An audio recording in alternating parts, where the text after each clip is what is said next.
चलिए करें start everybody. Come to question number 53. Question number 53. So XYZ is a large business house. एक minute.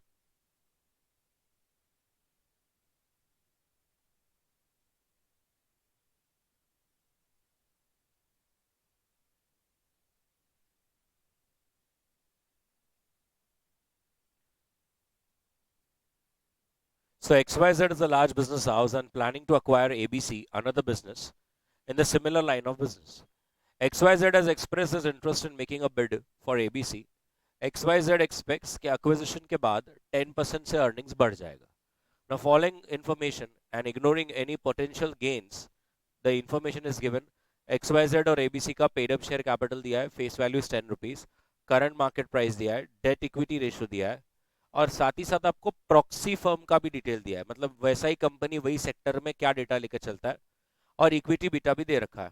Question कहता है date of beta 0 रहता है, टैक्स रेट 30%, तो इस बीटा ऑफ कंबाइंड एंटिटी निकाल के दो ना. अब आपको क्या लगता है क्वेश्चन को पढ़कर ये क्वेश्चन कैसा है? Is it similar to, or rather it takes its form from which chapter? कौन सा चैप्टर एक्चुअली है?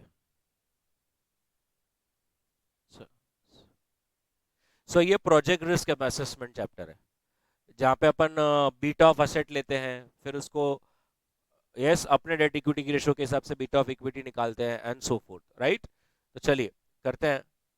सबसे पहले प्रॉक्सी फर्म के पास आपका बीटा है 1.1, राइट? और उनका डेट इक्विटी रेशो क्या है? 1:4. तो चलिए करेंगे, लिखेंगे beta of asset is equals to, beta of asset is equals to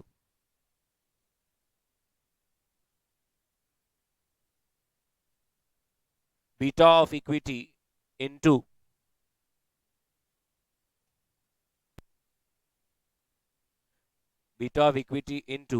equity upon debt 1 minus tax plus equity.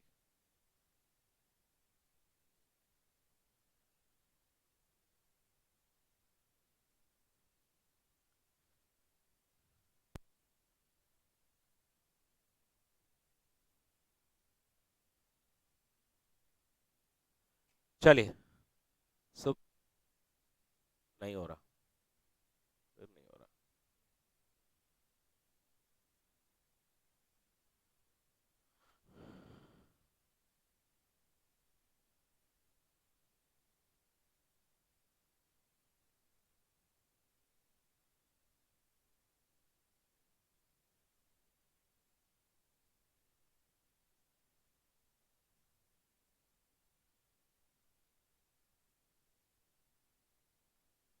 चलिए, so beta of asset is equals to beta of equity into equity upon equity debt 1 minus tax.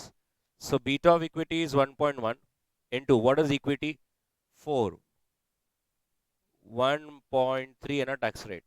So what is the beta of asset? 0.936. फिर अपन क्या बोलते हैं?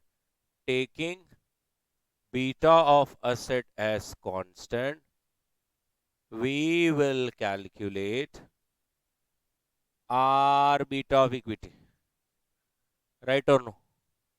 Formula वही है, beta of asset is equals to beta of equity into equity upon equity debt 1 minus tax. अब 0.936 is equals to,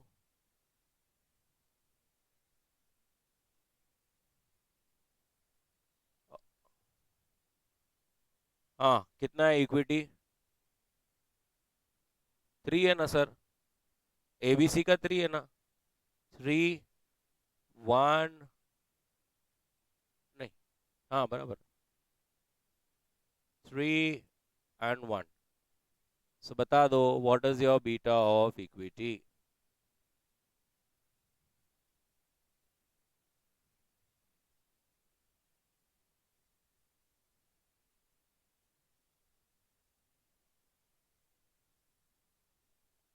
one point one five. particulars XYZ ABC total. Now number of shares निकालने हैं. इसका paid up capital कितना है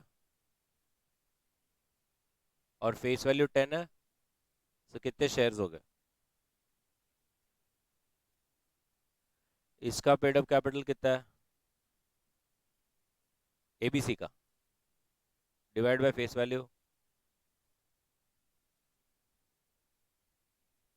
right? So number of shares मिल गए. What about market price और इसका? So give me the market value.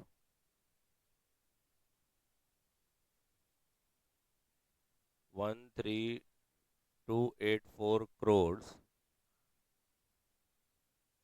583 crores. What are the total?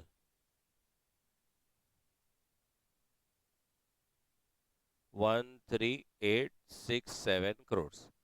Now multiply with the respective beta. XY का beta 1.264 और ABC का अभी निकाला 1.15. So multiplying with the beta क्या मार्केट वैल्यू आएगी?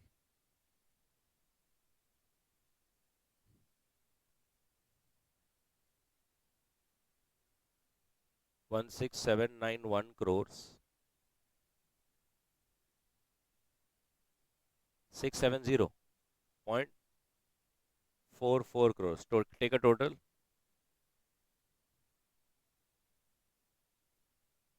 17,461.44 crores.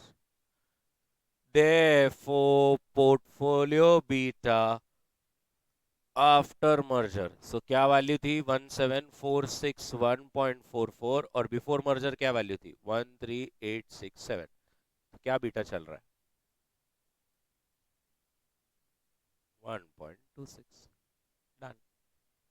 बना लो. ये ऊपर का बनाया है क्या पहले? बीटा ऑफ इक्विटी 1.15 बना लीजिए.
Next question 50.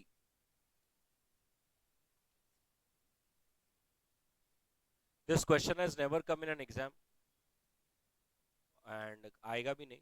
अभी आपको थोड़ी देर में पता चलेगा क्यों. So let us see question number 50.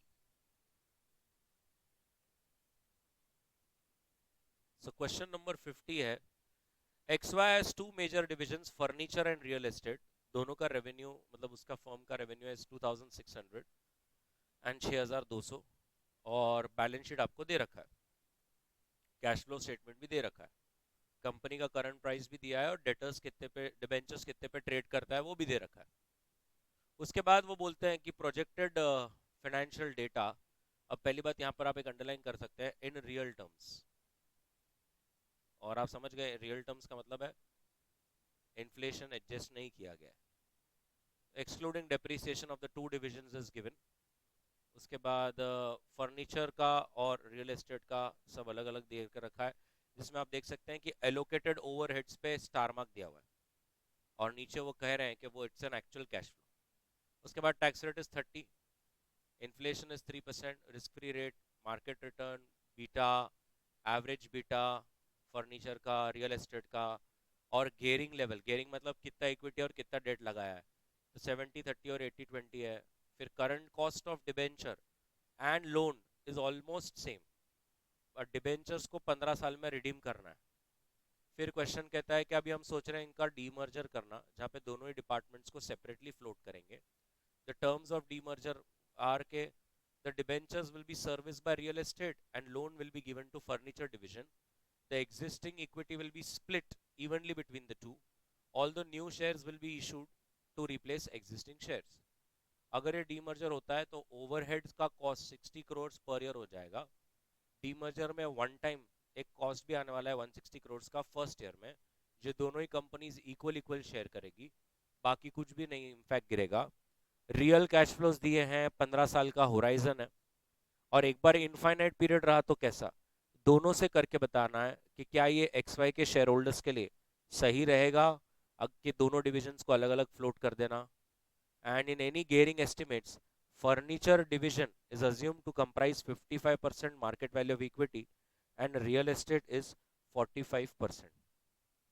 Now a minute to you, if you want you can go through the whole content, क्या हो रहा है. It's a simple demerger. अगर आपको याद होगा पहले कैसा क्वेश्चन था, फॉर्च्यून फार्मा, फॉर्च्यून इंडिया, ऐसा क्वेश्चन था जिसमें दो अलग किया था, फॉर्च्यून FMCG, और वैसा ही ये डीमर्जर वाला है.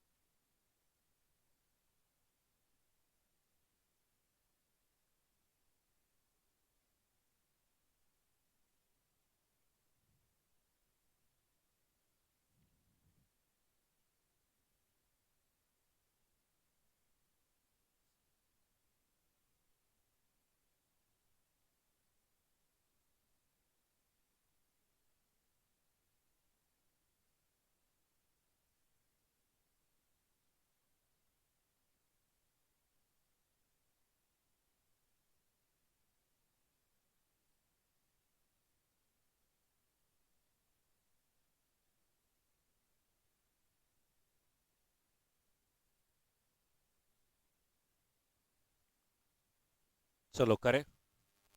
तो अगर आप अपनी तरह से एक एक चीज करेंगे, मैं एक डिवीजन का करता हूँ. जैसे सबसे पहले फर्नीचर डिवीजन, ठीक है. लोन के मामले में फर्नीचर क्या लेके जा रहा है,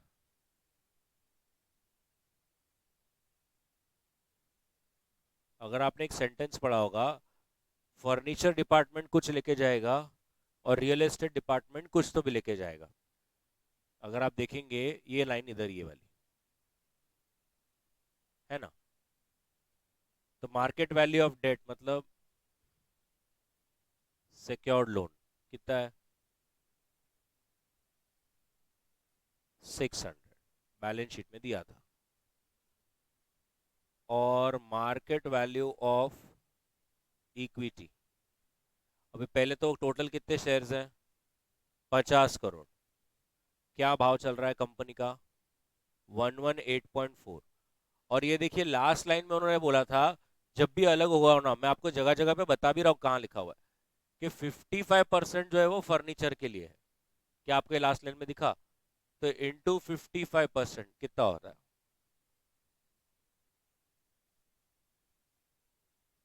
सो व्हाट इज द टोटल? 3856 बराबर।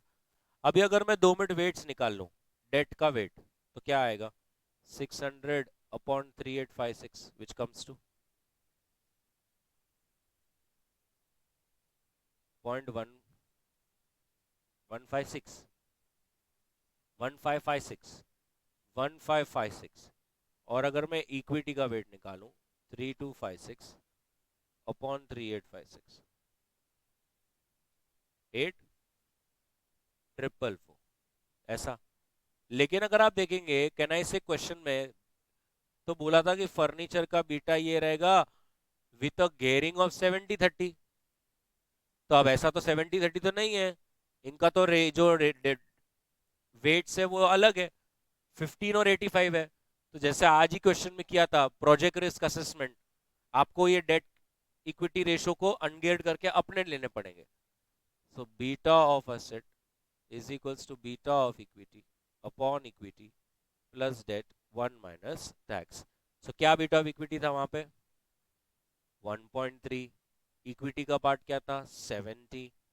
और डेट का पार्ट क्या था? 30 with a tax rate of 30%। So what is the beta of asset coming? देखो बीटा ऑफ असेट क्या आ रहा है?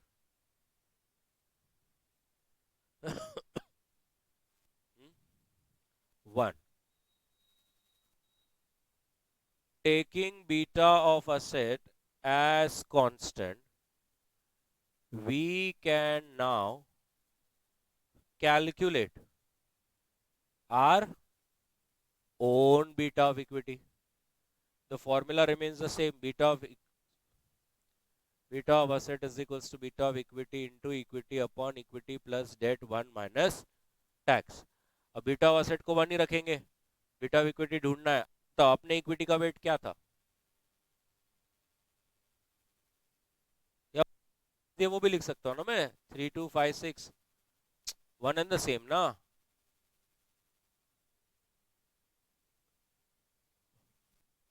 Therefore beta of equity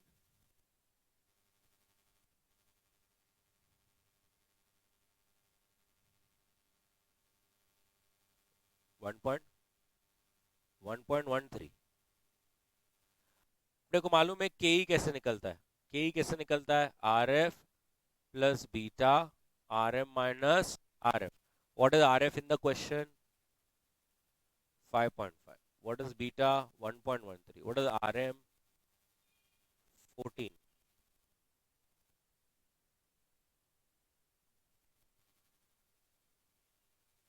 15.67। 15.67, this is your K ना। जैसे के ई निकाला वैसे के डी भी निकालना पड़ेगा। तो आपको याद होगा in C A inter cost of capital, KD का फॉर्मूला था interest 1 minus tax plus redemption proceeds minus issue proceeds upon number of years upon redemption proceeds plus issue proceeds upon 2, yes, into 100। अब आप सोच रहे होंगे कि sir यहां पर तो आपने ऊपर लिखा लोन, फिर आप लोन का फॉर्मूला क्या था? लोन का फॉर्मूला होता था इंटरेस्ट 1 माइनस टैक्स। ये जो मैंने फॉर्मूला बोला है किसका है? डिबेंचर का। डिबेंचर तो कौन लेके जा रहा है? Real estate division. मैं किसका सॉल्विंग कर रहा हूं? फर्नीचर का। तो फिर मैं क्यों कर रहा हूं ऐसा? क्योंकि अगर आप देखेंगे, ये देखिए यहां पर वो कह रहे हैं कि लोन का और डिबेंचर का जो कॉस्ट है वो सेम ही रहने वाला है। समझा? इसीलिए लोन होने के बावजूद मैं डिबेंचर का फॉर्मूला लगाकर केडी निकाल रहा हूं। ठीक है? मैं जगह जगह, क्योंकि सम बहुत बड़ा है ना, तो डेटा कहाँ है वो भी समझना जरूरी होता है। सो केडी, तो 13 रेट ऑफ इंटरेस्ट है, 1 माइनस टैक्स। मार्केट में भाव चल रहा है 131, फेस वैल्यू 100। कितने साल का डिबेंचर है? 15 साल। हम्म,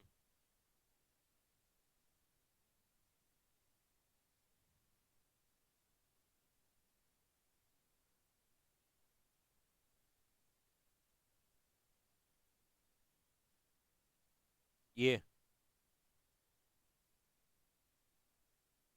ये बताओ। 131 आज का भाव है ना, है ना, अभी मार्केट में 131 भाव चल रहा है ना। हाँ, बताइए व्हाट इज केडी।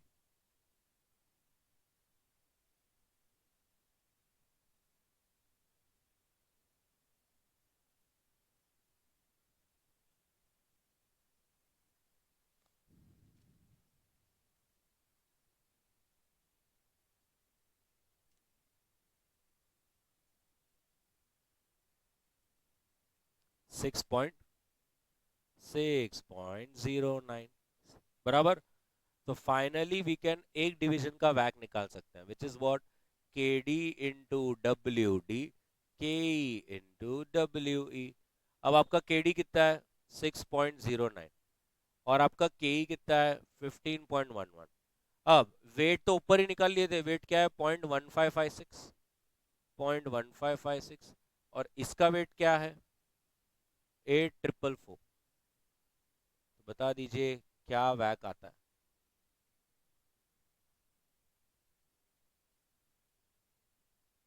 13.71।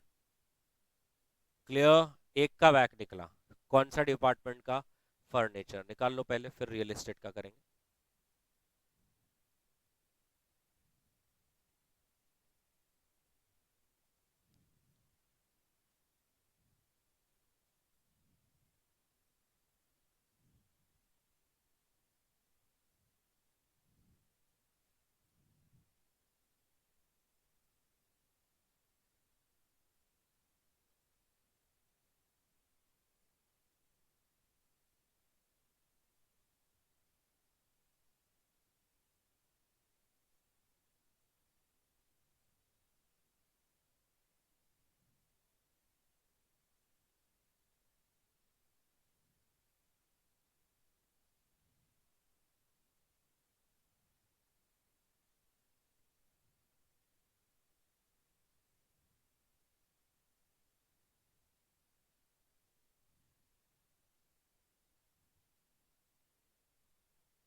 बढ़ू आगे।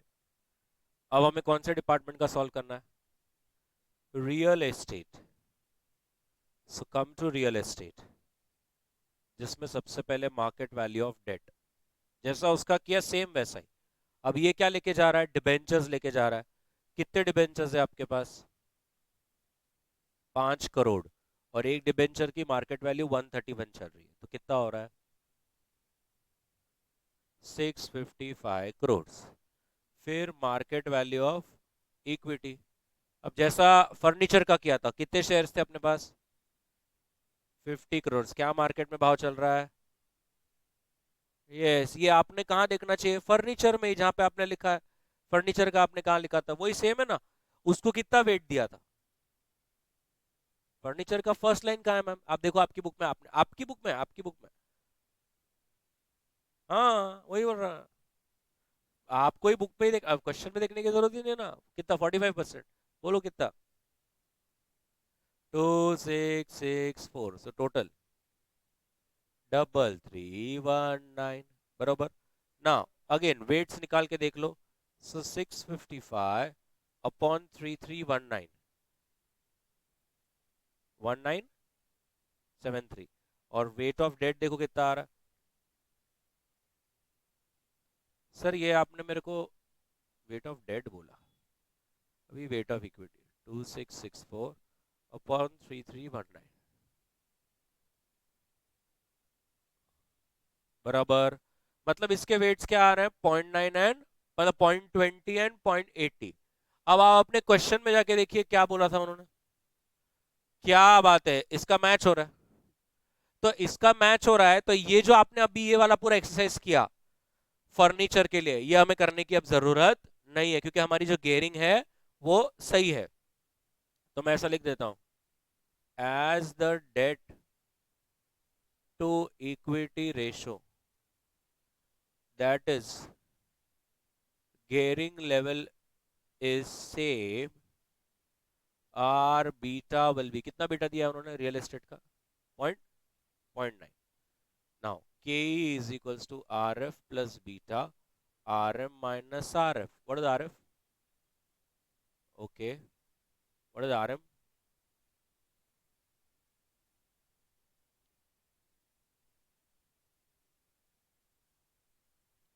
Perfect. And what about K D? कहना इसे करने की जरूरत ही नहीं है, पहले ही निकाल लिया हमने।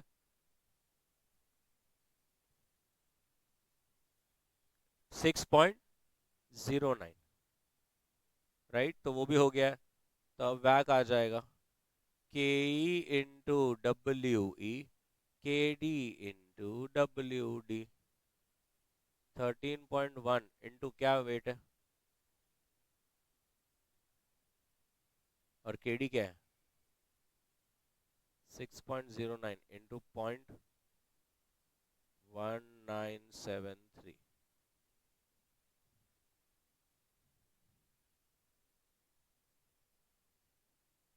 बरोबर, बना लो। Real estate.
डन।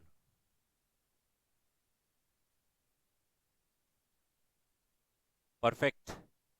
अब आपको याद है मैंने क्वेश्चन में आपको बताया था एक बार, ये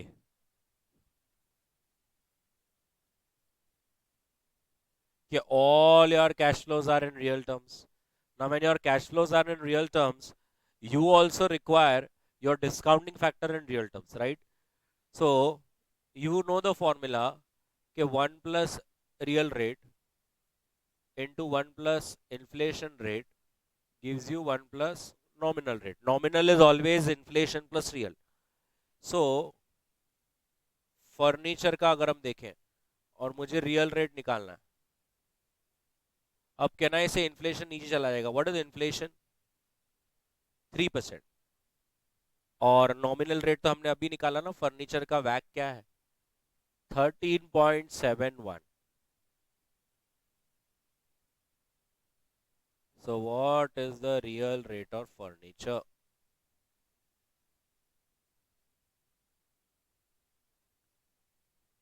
10.4. और रियल एस्टेट का भी करना है 1 प्लस रियल रेट. इसका वैक क्या था? 11.76. हाँ, 8.5. बस. तो अब एक लाइन छोड़ के लिखेंगे, as the cash flows given in the question are real cash flows, as the cash flows given in the question are real cash flows, we will also require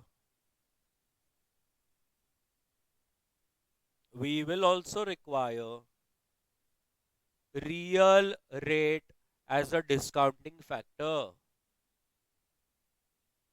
Real rate as a discounting factor.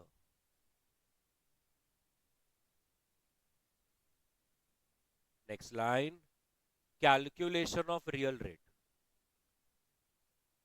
और underline करके पहले formula लिख दो. 1 plus real rate into 1 plus inflation rate is equals to 1 plus nominal rate.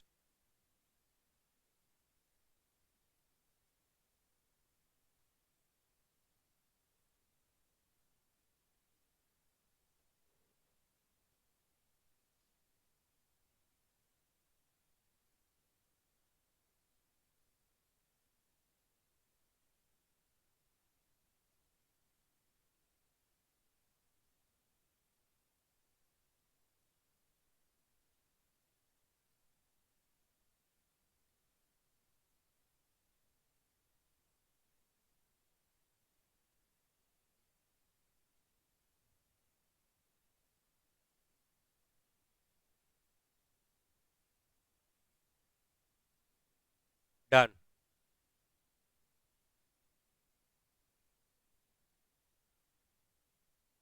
Real rate बना लिया आपने. अब हम लोग कैश फ्लोज को डिस्काउंट करना शुरू कर सकते हैं. So calculation of value of, देख लीजिए पहले, फर्नीचर डिवीजन. अब कितने ईयर है उसमें? एक्चुअली 6 ही है, 5 ही है. वो 6 क्यों है? वो नहीं, क्या अपने को टर्मिनल वैल्यू निकालने के लिए चाहिए होता है. Terminal value for 5th year is equals to cash flow for 6th year. वो उसके लिए उधर उन्होंने खुद बोला है, right? So what is the operating profit? 450. हाँ, हाँ, हाँ, हाँ. फिर उसमें से क्या लेस करना है? Allocated overheads. कितने? 60. क्यों 60? क्योंकि एडजस्टमेंट में बोला है, you want to see that adjustment. ये देखिए, अगर डीमर्जर हो गया तो अब से एलोकेटेड ओवरहेड 60 हो जाएंगे, राइट? तो एलोकेटेड ओवरहेड 60. उसके बाद क्या है मैम? डेप्रीसिएशन. कितना? हाँ हाँ। हम्म। और कोई खर्चा? नहीं। पहले पीबीटी आ जाएगा, पीबीटी के बाद क्या आएगा? टैक्स आएगा 30%, उसके बाद क्या आएगा? पैट आएगा, उसके बाद क्या आएगा? फिर से ऐड बैक करना पड़ता है ना डेप्रीसिएशन को। डेप्रीसिएशन को ऐड बैक करेंगे तो फिर से अमाउंट्स आ जाएंगे। और आपने एक बार देखा, एक वन टाइम कॉस्ट लगने वाला था, क्वेश्चन में दिया है। वन टाइम कॉस्ट कितने का? वेरी गुड, 160 का, जो दोनों डिपार्टमेंट हाफ हाफ बेयर करेंगे। मतलब ये कितना बेयर करेगा? 80। बाकी कुछ भी जगह नहीं आएगा। तो इसका मतलब ये आपके कैश फ्लोज आएंगे। क्लियर? पक्का? एक बार बोल दीजिए, मुझे पीबीटी बता दीजिए सबके, चलो।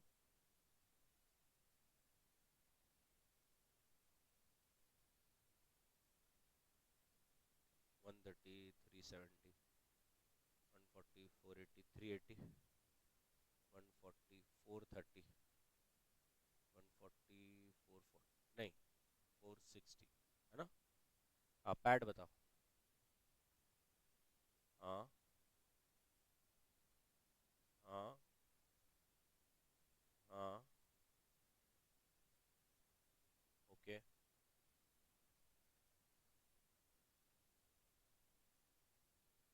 इसमें डेप्री ऐड हो जाएगा।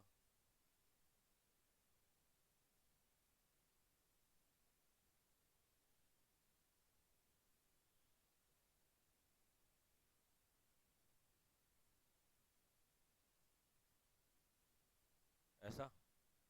मेरा गलत भी हो सकता है।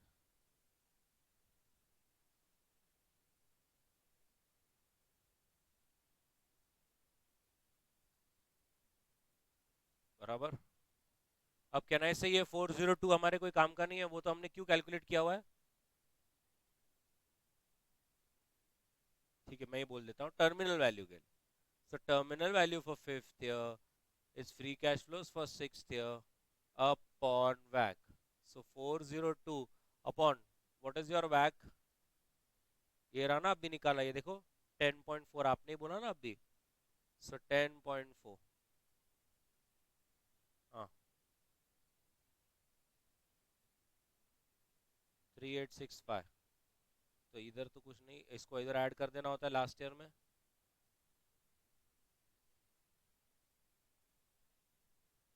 4246, 346, 329, 318, 223। अब इधर डिस्काउंट करेंगे सारे कैश फ्लोज को। 10.4% का डिस्काउंटिंग फैक्टर। हाँ हाँ हाँ हाँ। So multiply and get your, मैं इधर लिख दूंगा, value of furniture.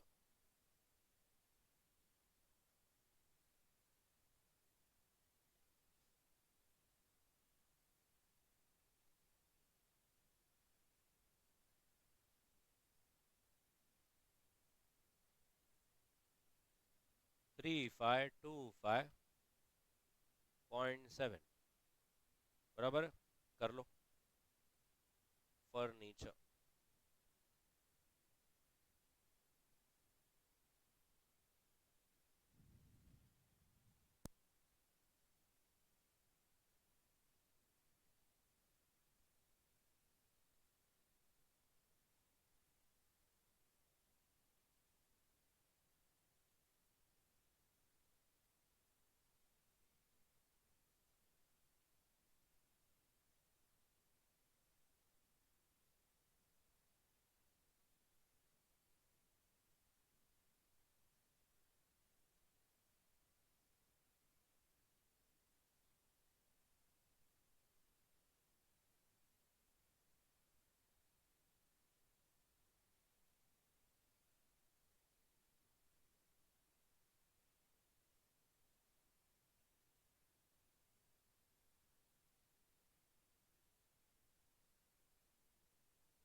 Done.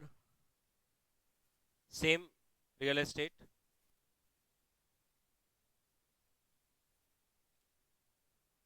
Now, before we calculate for real estate, check for this.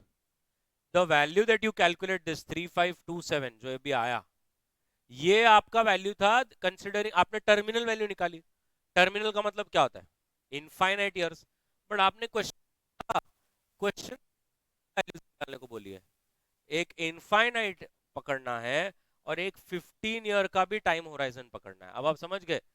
तो अगर मेरे को 15 ईयर का टाइम होराइजन ही पकड़ के चलना है तो मैं कैसे निकालूंगा? कहना इसे. अब उस अगर मेरे को 15 ईयर टाइम होराइजन पकड़ना है तो उसमें टर्मिनल वैल्यू ऐसा कुछ काम ही नहीं है. अब देखो कैसा रहेगा. Value of furniture division. देखो कहना इसे 223 इंटू फर्स्ट ईयर का discounting factor, 318 into second year का discounting factor, 329 into third year का discounting factor, 346 into fourth year का डिस्काउंटिंग फैक्टर. ये देखो क्या कर रहा हूं मैं. 381 इंटू फिफ्थ ईयर का डिस्काउंटिंग फैक्टर. और आपका जो वो छठे साल का कैश फ्लो है 402 रुपए. कैन आई से it will be CDF at 10.4% for remaining 10 years. Right. क्योंकि 5 साल की कैश फ्लो तो है ही मेरे पास. और वो जो 402 रुपए है जो 6 ईयर ऑनवर्ड्स है वो मुझे 6 से लेकर 10 10 साल के लिए मिलेगा. तो करके बताएंगे. आशा करता हूं आप समझ रहे हैं कि आप उसको डायरेक्ट 10th ईयर का CDF नहीं कर सकते हैं. आपको कहां से चाहिए? 6th ईयर से 10th ईयर का चाहिए. तो आप क्या करेंगे? पहले 15 साल का CDF लेने का और पहले फिर -5 साल का CDF कर देने का. मुझे एक लाइन छोड़ के पहले लिख लो. ये जो आंसर आया अभी ये था फॉर इनफाइनाइट ईयर्स. और एक लाइन छोड़ के अब value of furniture division for 15 years only. Value of furniture division for 15 years only.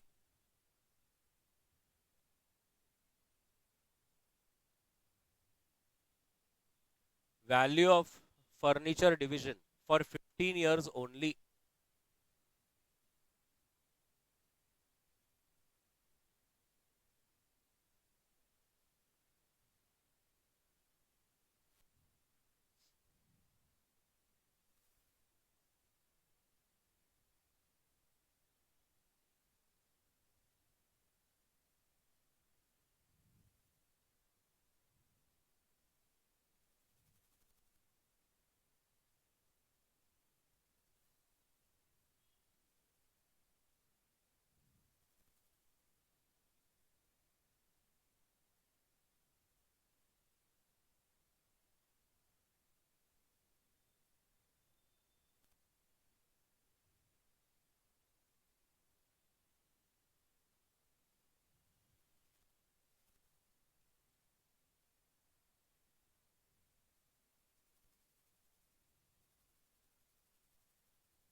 Yes कितना आ रहा है?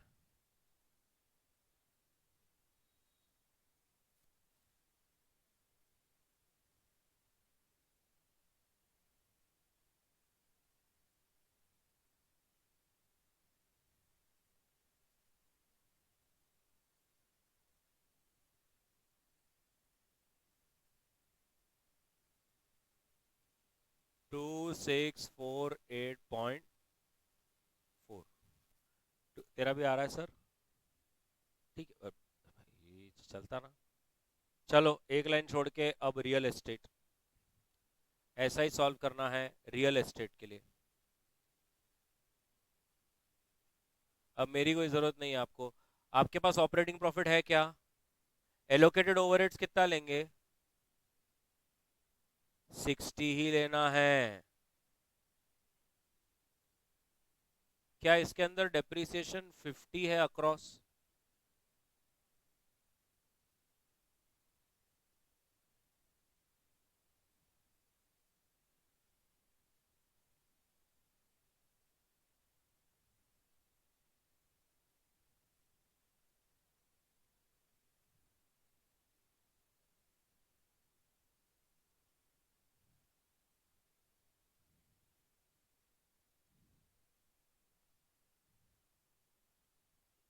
Real estate.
Can someone tell me depreciation को ऐड करने के बाद क्या आंसर्स आ रहे हैं?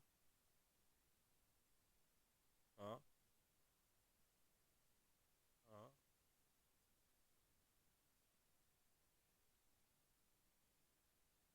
23. सो मैम यहाँ पे 323 डिवाइड बाय क्या आपका वैक था?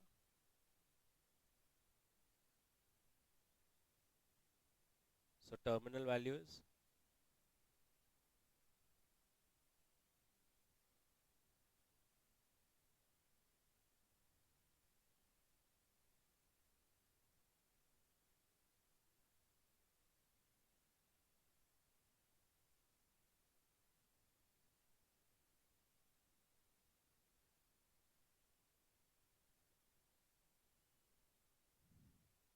409.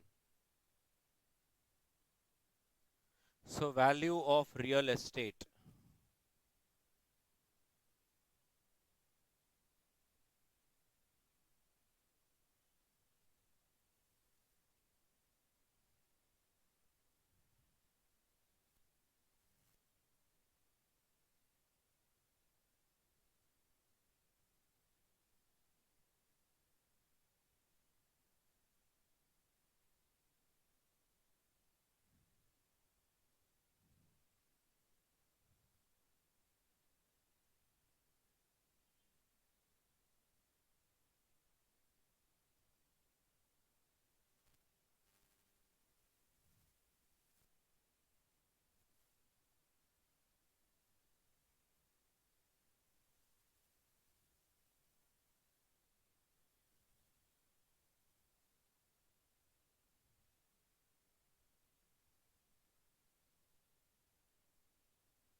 Three, four, five, 7 point.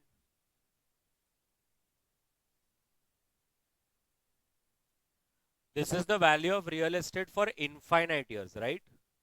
फिर से value of real estate for 15 years भी निकालना है. So that will be, यहाँ पर आएगा 117, यहाँ पर आएगा 253, यहाँ पर आएगा 267, यहाँ पर आएगा 281,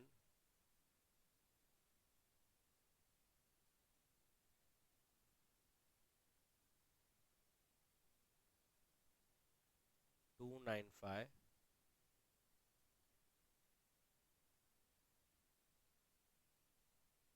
और 323 है क्या 10 इयर्स के लिए? देखो, so tell me real estate का क्या वैल्यू आ रहा है?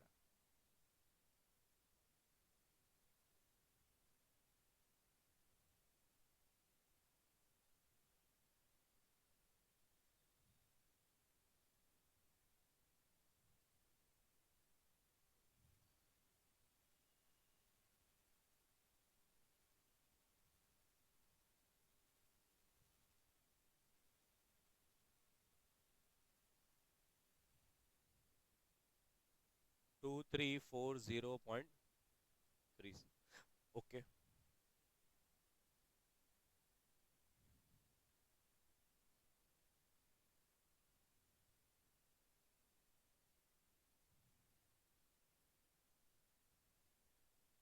सबका बनना चाहिए।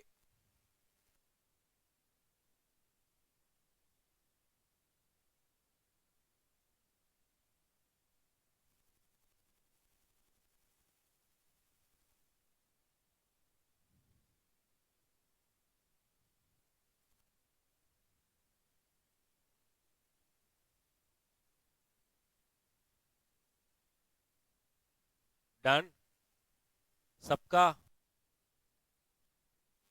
नाउ कंक्लूजन देखो,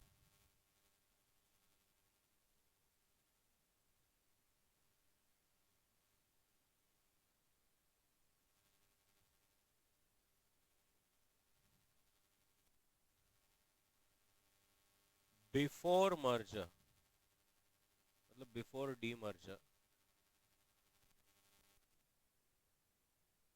डी मर्जर, कैन आई से आफ्टर डी मर्जर? हमने दो बार सॉल्व किया, एक बार इनफाइनाइट पीरियड के लिए और एक बार 15 ईयर पीरियड के लिए। डी मर्जर के बाद दो कंपनीज हो जाएगी, एक जो फर्नीचर में डील करेगी और एक जो रियल एस्टेट में डील करेगी, बराबर है? तो फर्नीचर का इनफाइनाइट वैल्यू क्या आ रहा है? 26। फर्नीचर का इनफाइनाइट वैल्यू 35 और रियल एस्टेट का infinite value 34। What is the total?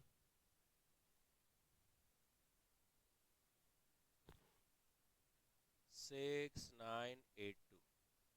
Can I से ये वैल्यू ऑफ फर्म था, इसमें से कर्ज लेस करेंगे, अपने दो कर्ज है, एक डिबेंचर और एक लोन, उसका क्या वैल्यू है टोटल?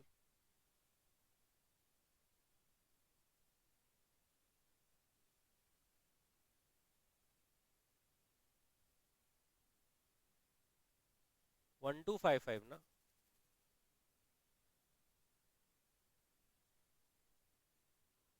1255।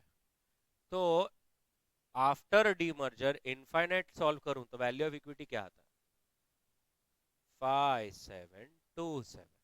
ठीक है, अब सिर्फ 15 साल के लिए जब सॉल्व किया तो फर्नीचर का वैल्यू क्या आया और रियल एस्टेट का total? 490088 minus value of date,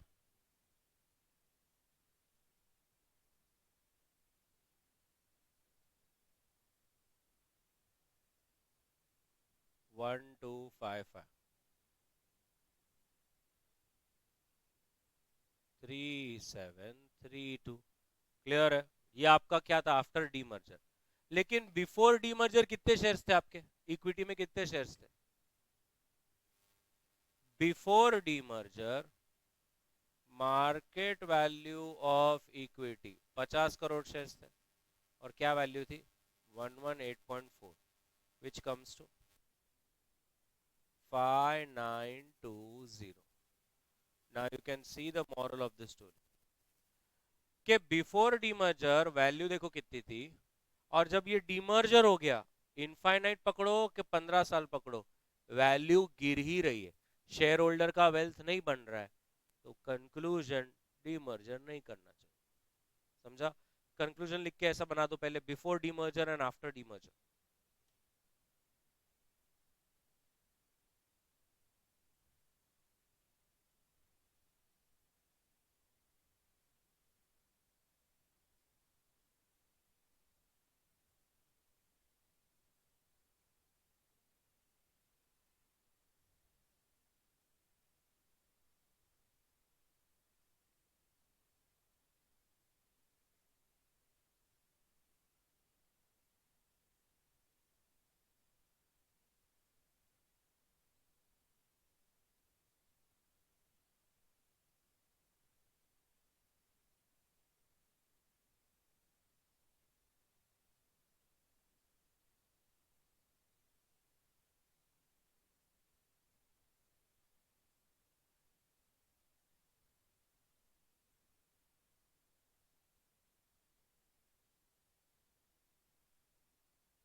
done with the conclusion. तो उसमें अब लिखेंगे, as the value after demerger is less than the value pre merge, as the value after demerger is less than the value pre-demerger, as the value post-demerger is less than the value pre-merger, pre-demerger, comma, demerger is not recommended.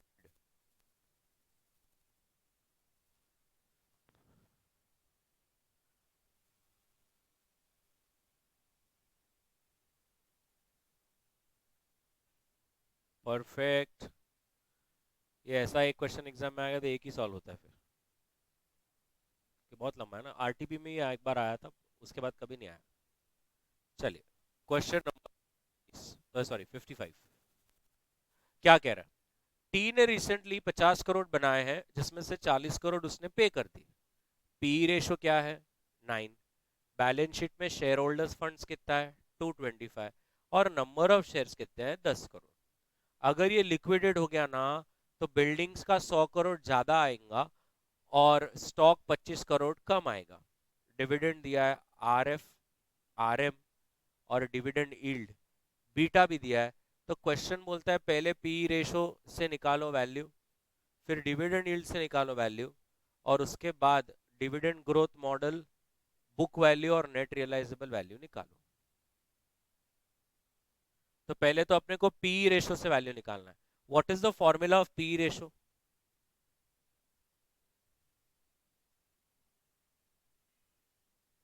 MPS upon EPS बराबर है। तो अपने पास EPS मतलब क्या ना, इसे पूरी की पूरी अर्निंग है। यस और नो बडी? बडी, पीई रेशो का फॉर्मूला है एमपीएस अपॉन ईपीएस। तो मेरे को मार्केट प्राइस निकालना है। तो पी रेशो इंटू ईपीएस करना पड़ेगा ना। और मेरे को मार्केट प्राइस नहीं निकालना है, मेरे को तो एक तरह से क्या करना है, पूरी कंपनी की वैल्यू निकालनी है। तो instead of EPS I will take what, total earnings. अगर आपको पूरी टोटल कंपनी चाहिए तो आप भी टोटल अर्निंग्स लो। सो पी रेशो कितना है अपना, 9, और कमाया कितना, 50 करोड़। पहले का आंसर आ गया 450 करोड़। तो चलिए, value of company as per PE ratio, value of company as per PE ratio.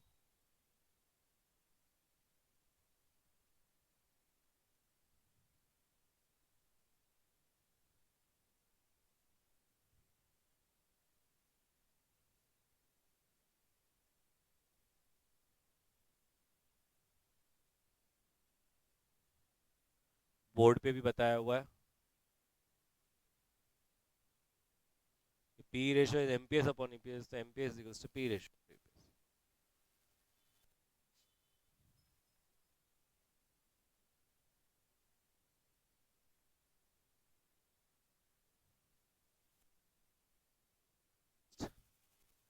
Dividend yield, what is the formula of dividend yield,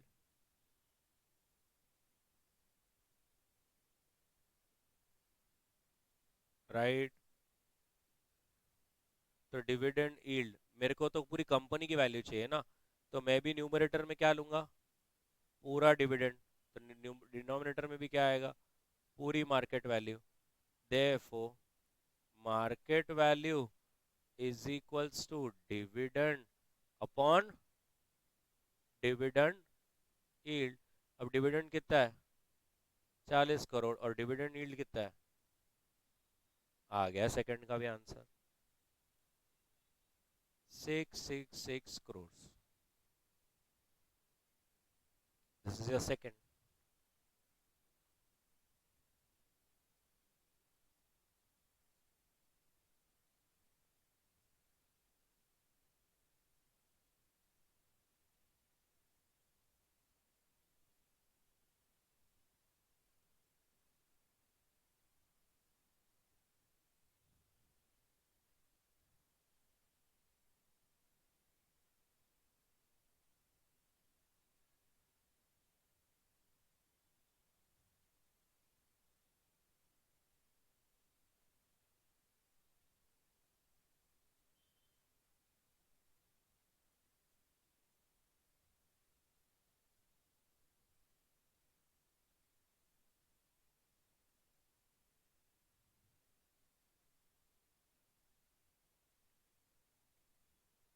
बराबर।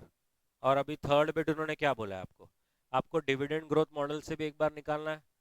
तो डिविडेंड ग्रोथ मॉडल के लिए आपको मालूम है ना अपने को क्या क्या चाहिए, P zero is equals to D one upon K E minus ji, right. तो पहले तो के ई चाहिए, निकाल सकते हैं क्या, R F plus beta R M minus R F. What is R F, what is beta, what is R M,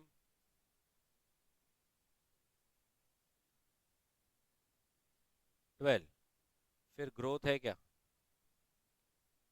4%।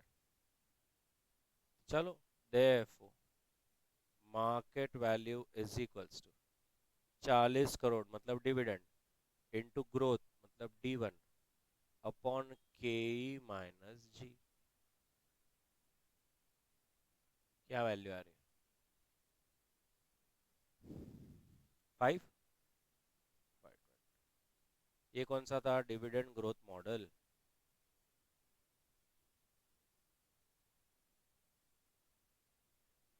बना लिया आप लोगों ने।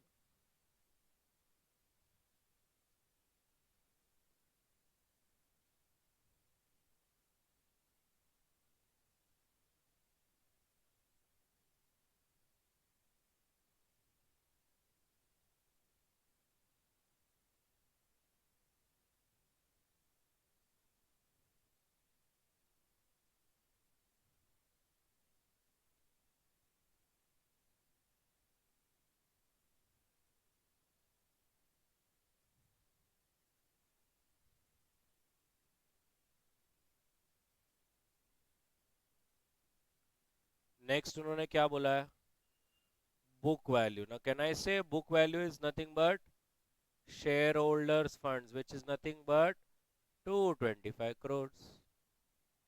खत्म. और नेट रियलाइजेबल वैल्यू क्या रहेगा अब? 225 करोड़ तो शेयर होल्डर्स फंड्स है ही, बट वो बोले अगर आज बेचने गए तो बिल्डिंग का कितना ज्यादा आएगा? 100. और स्टॉक का कितना कम आएगा? 25. मॉरल ऑफ द स्टोरी कितना हुआ? 300 करोड़.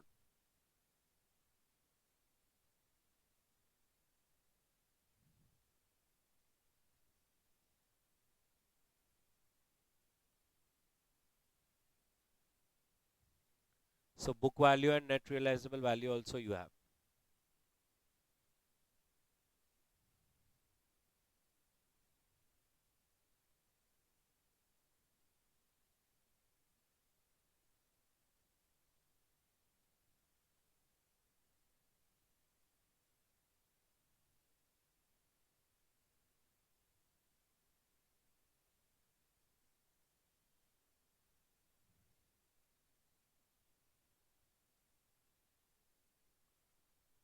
Right? Last question. कौन सा क्वेश्चन है? 30.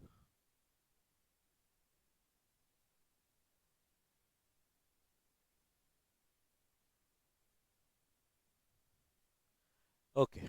Simple and Dimple are planning to merge, और कंपनी की टोटल वैल्यू दी है डेट प्लस इक्विटी, और अलग अलग कंडीशन में अलग अलग वैल्यूज आई है. वो क्लियर कह रहे हैं कि डिम्पल का जो डेट है वो 65 है, और सिंपल का जो डेट है वो 460 लैक्स है. तो क्वेश्चन कहता है दोनों का टोटल कितना रहेगा. अब देखिए बहुत ही सिंपल क्वेश्चन है. अगेन ये भी आरटीबी में एक बार आया था. Simple limited. पहले तो मैं जो डब्बा जैसा बना रहा हूँ वो डब्बा समझता है क्या, देखो.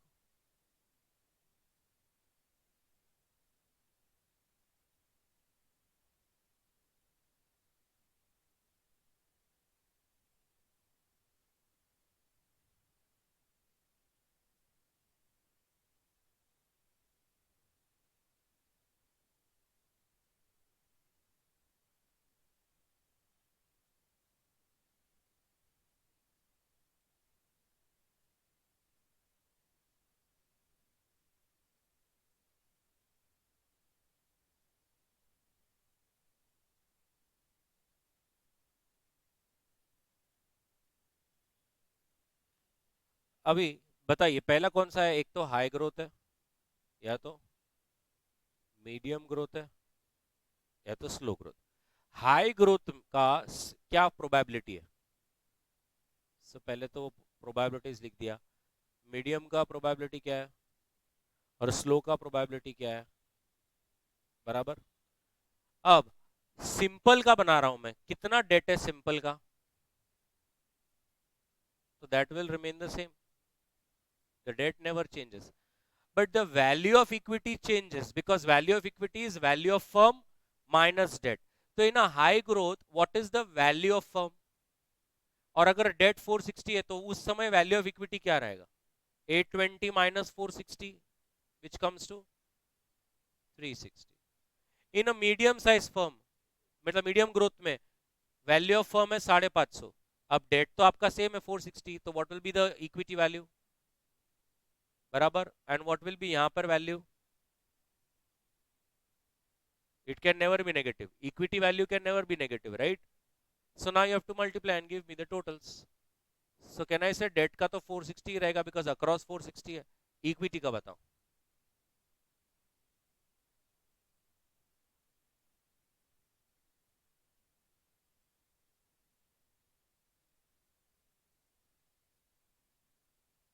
Sorry, 126. So what is the total?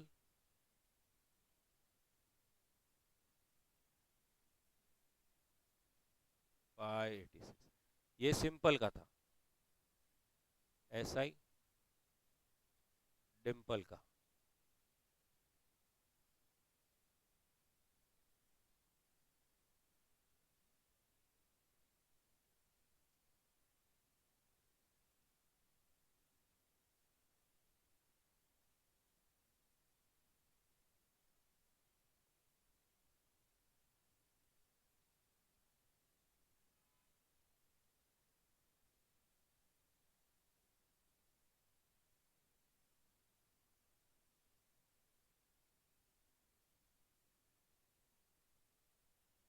What are the probabilities?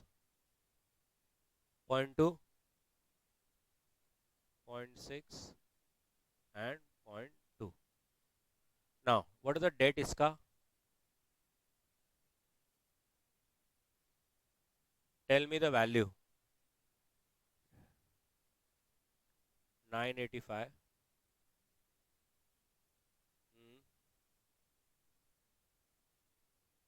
करो मल्टीप्लाई एंड बोलो.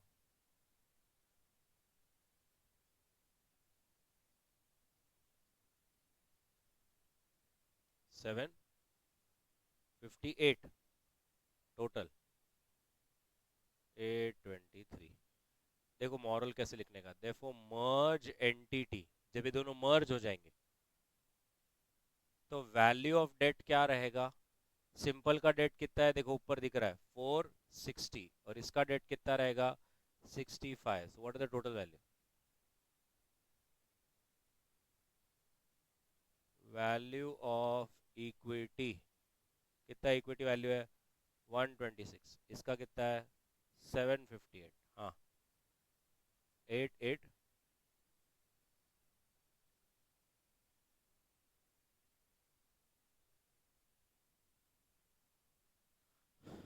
बरोबर बनाओ.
That's it, everybody. Perfect. Shali. Thank you. Meet you in the next lecture.